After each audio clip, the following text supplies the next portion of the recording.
In my first month as a high ticket closer, I collected over $270,000 in straight new cash under 30 days. And today I'm gonna share with you the exact framework I used during my sales pitch, from what to do before, during, and after the call that you can implement in your business right now and start seeing revenue numbers that you didn't even really think were possible. So let's get straight into it. Hey Thon, can you see me? Can you hear me here? Yeah, I can hear you, bro. Amazing, man. Yeah, welcome to the call. It looks like you booked my calendar here about possibly getting some outside help with advancing your skills. All right. Right. Yeah, of course. Amazing, amazing. Well, I know that you came in through one of my ads out there. I guess what was it that you either saw or heard that attracted your attention and want to book a call here today? Yeah, it was kind of like at the end you would say like you'd guarantee that you'd like boost my sales. Yeah, the little guarantee. Okay, just so I understand, because like boosting your sales is a bit of an outcome. I guess what is it you feel like you could improve on when it comes to the way you're selling at the moment, so you can boost your sales? I just like want to handle my objections better.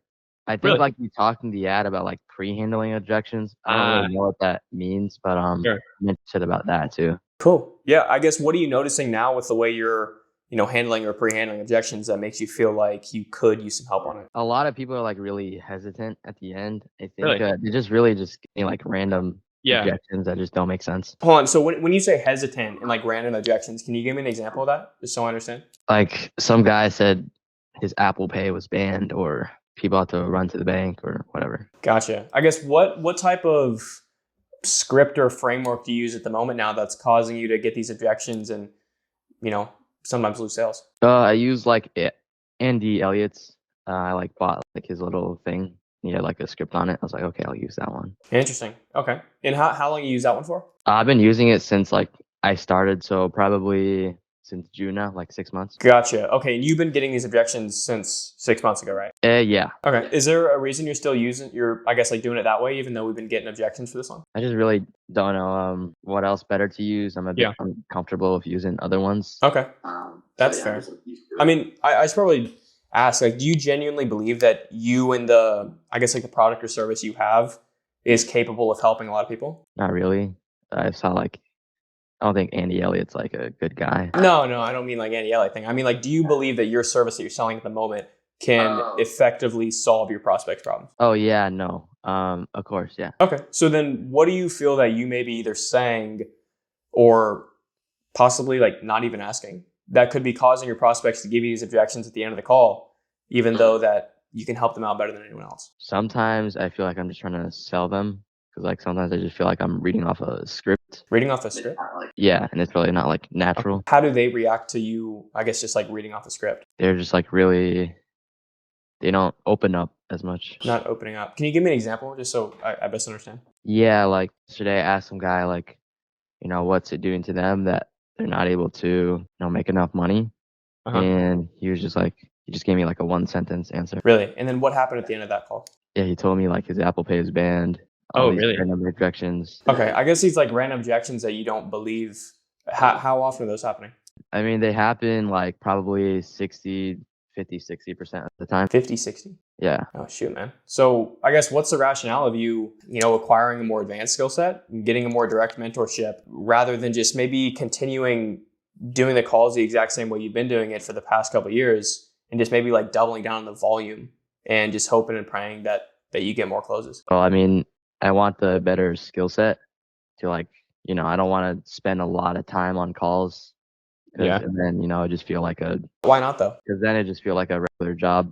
I have to clock in, clock out, and put in a lot of hours. And you don't like that? Yeah. No. Interesting. Okay. So what have you done in terms of like a more advanced sales training so you can, close more sales and not get all these objections? No, I haven't really invested into anything. Really? Why not? I mean, I invested into like Andy Elliott's thing. It was like $50. Oh, okay. What's prevented you from actually like taking, a decent amount of money and putting it into your skills? I mean, I don't think anything really. I think nothing's prevented me. Okay. I mean, like nothing technically prevents a fat person from going to the gym. They still don't go, right? I mean, how important is it for you to make the money you want to make? I'd say pretty important, yeah. Okay. So what stopped you from doing something about it?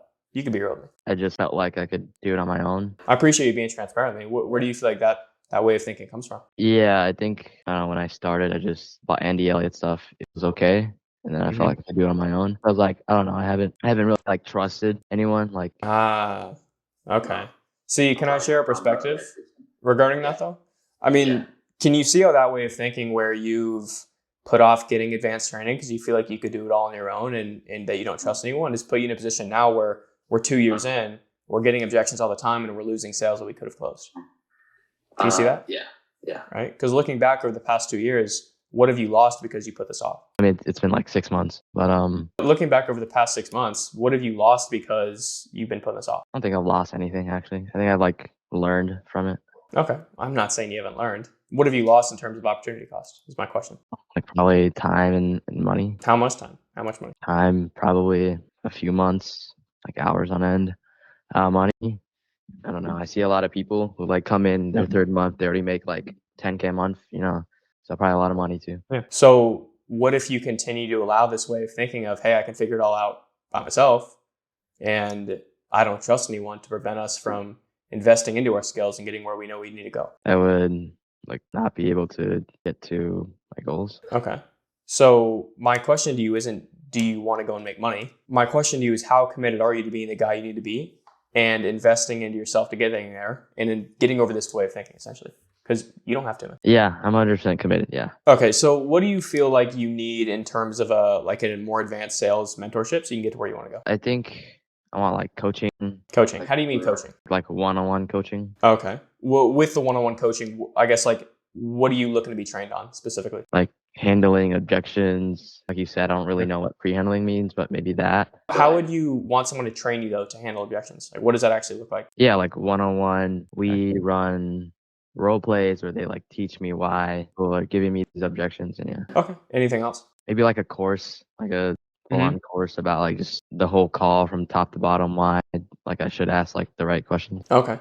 Interesting. And I guess like in terms of that, if you were to be able to get all those things, what's like your goal when it comes to income? I'd want to make like at least 5K a month.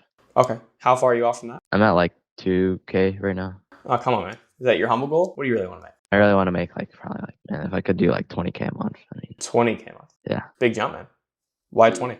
20K, because bro, if I make like 10K a month, then it'd probably still only be left off, because I like math, and I'd probably only still be left off of like 2K.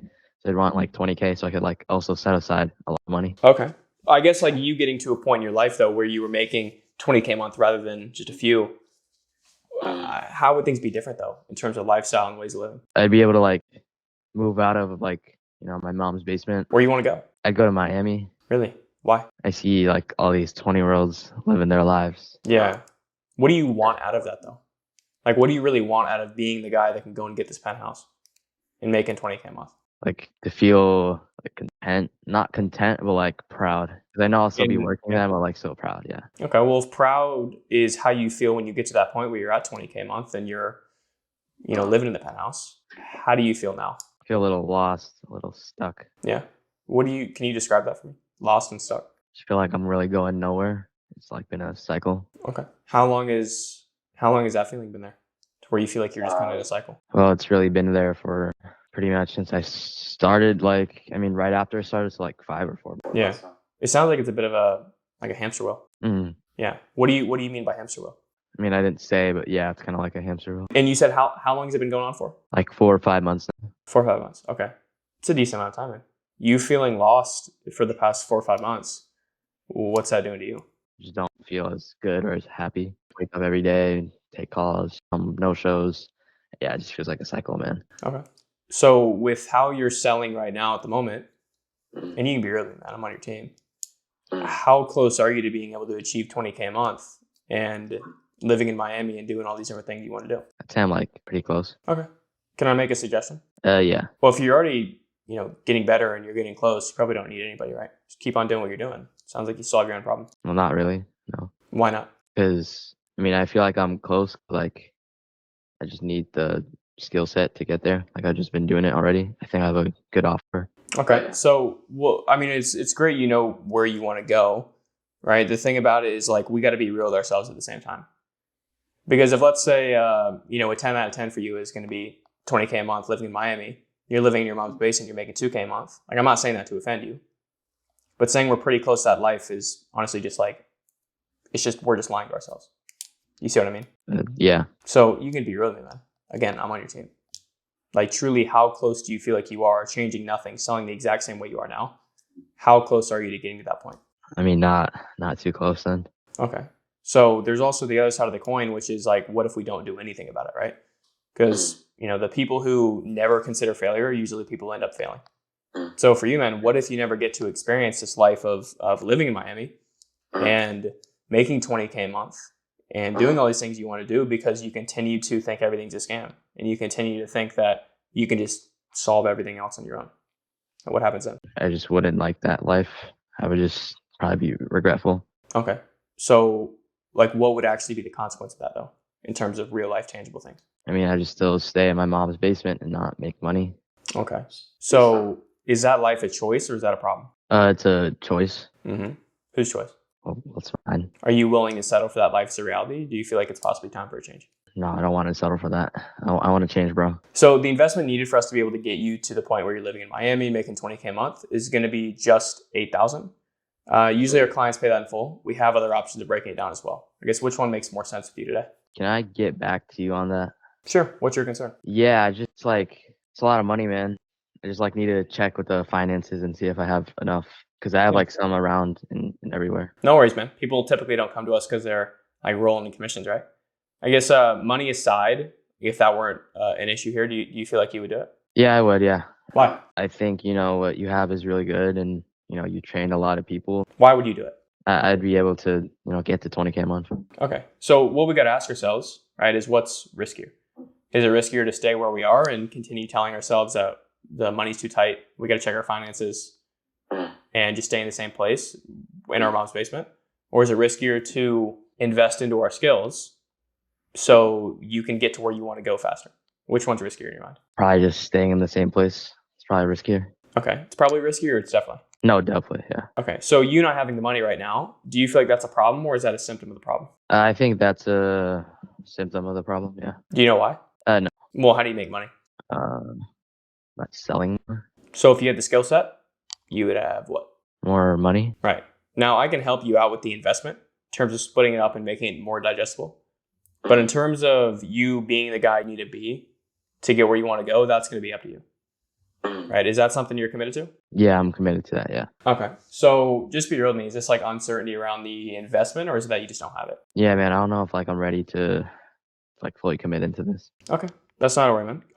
Can I share a perspective regarding that though? Yeah. Well, what if I told you it wasn't what you thought it was? And what I mean by that is what if I told you that the reason we're on the call right now is because you haven't committed to anything in the past 6 months? Because that's why we're on the call, right? Right, yeah. So how much longer do you want to not commit and let the consequences continue to prevail? I mean, I don't want it to. Well, what if you do though? And I say this because I'm on your team, seriously, and I want to see you succeed. Is what happens if we continue to tell ourselves that I'm not ready to commit to this? What life are we going to live in 6 months? Well, like you said, it's just the same life that I've been living. Well, it's not like I said, man. It's about what reality is. What do you say? Yeah, just the same life. Right. So truly, man, how much longer do you want to keep on telling yourself that? That's a real question. Not much longer. So what do you need to do and who do you need to become right here, right now to get out of your comfort zone and get where you need to go? Do it. So what are you going to do? Give me the invoice. I pay it.